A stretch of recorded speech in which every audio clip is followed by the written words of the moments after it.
नमस्कार बाबू, स्वागत है आपका हमारे चैनल बाबू पत्रकार। मैं हूँ आपके साथ शुभम त्यागी।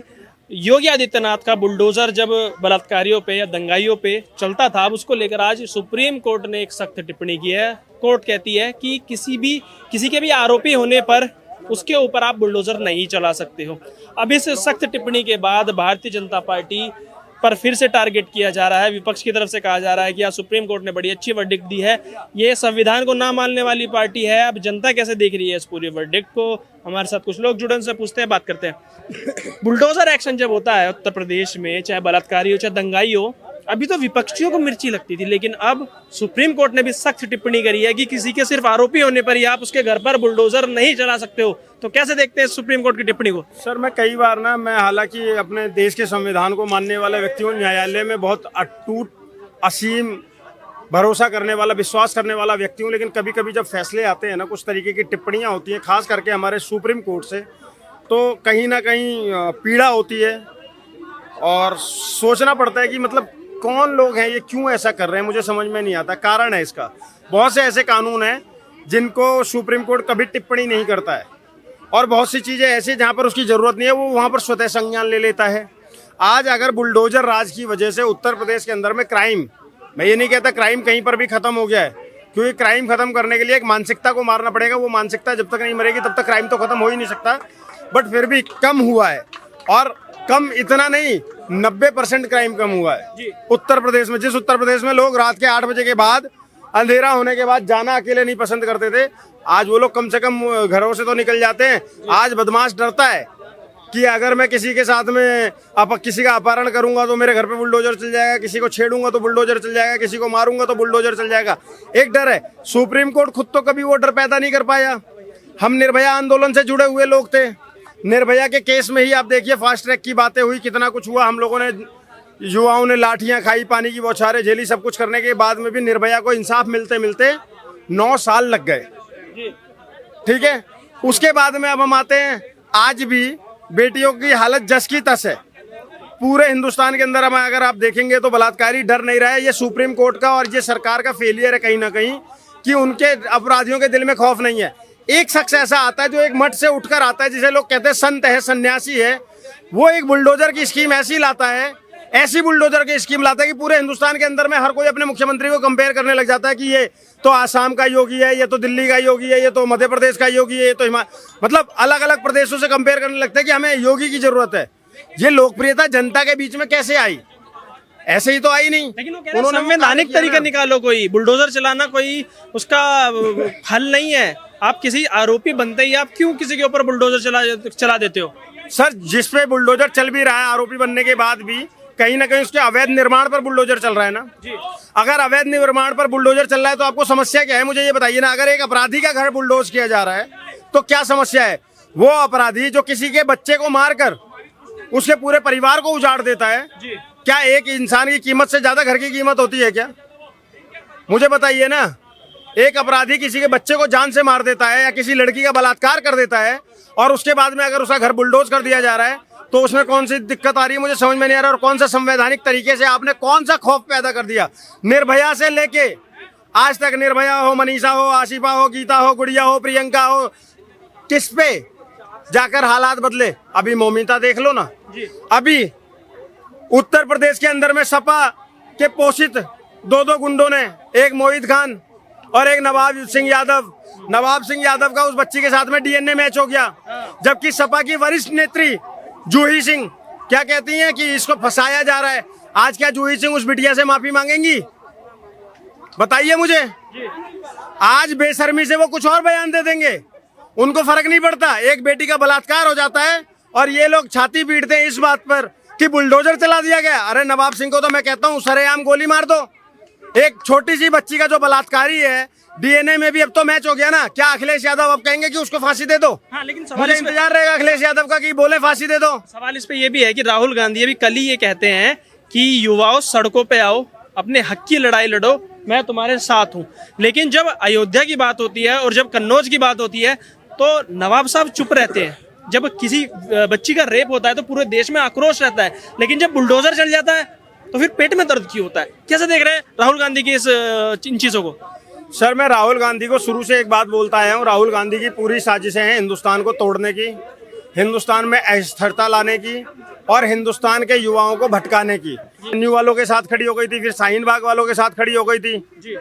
उसके बाद में कांग्रेस आज जिस तरीके से वो कह रहे हैं युवाओं को कि सड़कों पर आओ अपना अधिकार लो, सड़कों पर आओ अपना अधिकार लो, कहीं ना कहीं ये बात प्रेरित करा रहा है कि बांग्लादेश में जैसे युवा सड़कों पर आए थे, भड़का रहे हैं और इंसाफ लिए तो भड़का रहे हैं, सीधे सीधे भड़का रहे हैं। अब जिसको नहीं दिख रहा है ना वो सावन का अंधा है, सावन के अंधे को सब जगह हरा हरा नजर आता है, बाकियों को सब जगह क्लियर नजर आता है।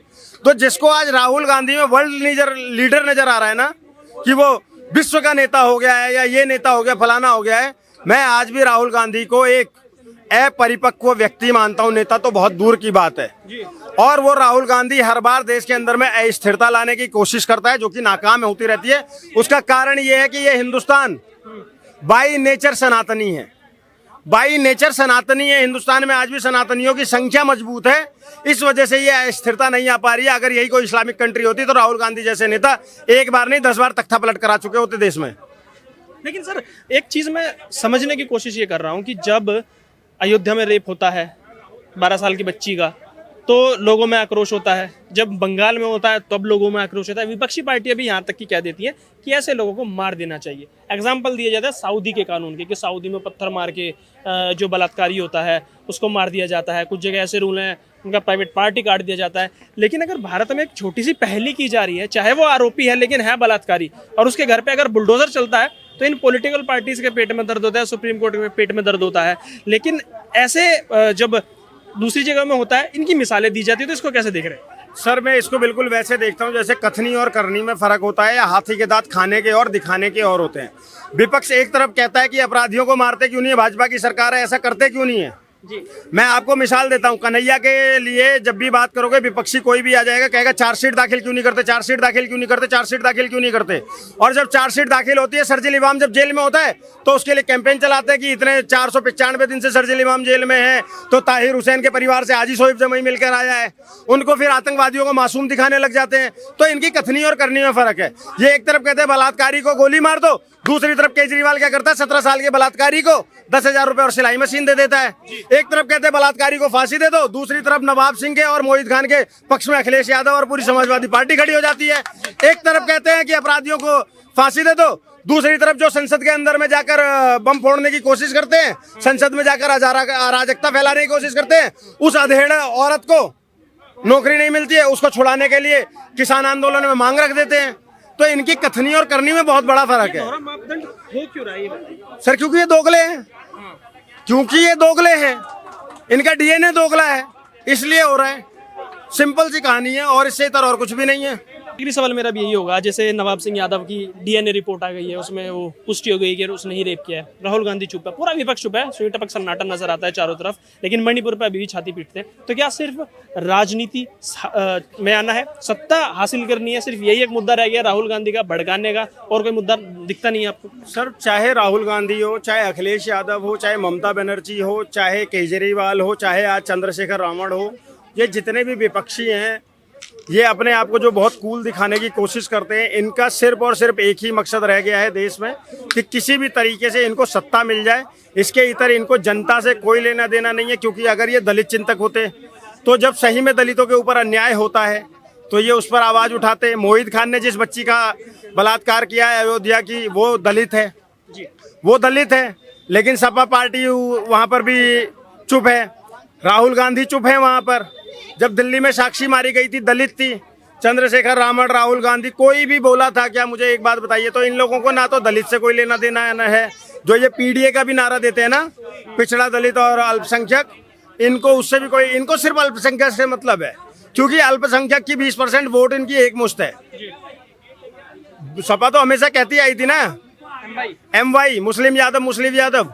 तो ये लोगों को बस वो मुस्लिम तुष्टीकरण करके वो वोट चाहिए। बाकी कहीं पर भी अगर दलितों को और हिंदुओं को ये जातियों में बांटकर वोट हासिल करना जरूर चाहते हैं, लेकिन उनके हितैषी नहीं है। अगर दलितों की बेटियों पर भी अन्याय होता है, दलितों के बच्चे भी मारे जाते हैं ना, तो या ओबीसी के भी मारे जाते हैं ना, अगर वो अपराधी सोकोल्ड शांतिप्रिय समुदाय का होगा तो इन लोगों के मुंह से एक शब्द नहीं फूटता है साहब। तो ये दोगले नहीं है तो और क्या है, बता दीजिए। केवल राजनीति नजर आ रही है इनको, बेटियों की अस्मिता पर भी राजनीति करनी है। ये वो गिद्ध हो गए हैं, गिद्ध भी ना मरे हुए जानवरों का मांस नोचता था, मरे हुए का, जिंदे का नहीं। लेकिन ये वो हो गए कि ये जिंदा लोगों का मांस नोचने के लिए, बेटियों की अस्मिता तक पे राजनीति करने वाले ये वो गिद्ध हो चुके हैं, जिनसे समाज को बचना बहुत जरूरी है। भारत की जनता को आंखें खोलने की जरूरत है। देख लो नवाब सिंह के पक्ष में कौन खड़ा था। अगर अभी भी तुम उनको जिताना चाहते हो ना, तो फिर तुम्हारा कोई सामी नहीं हो सकता।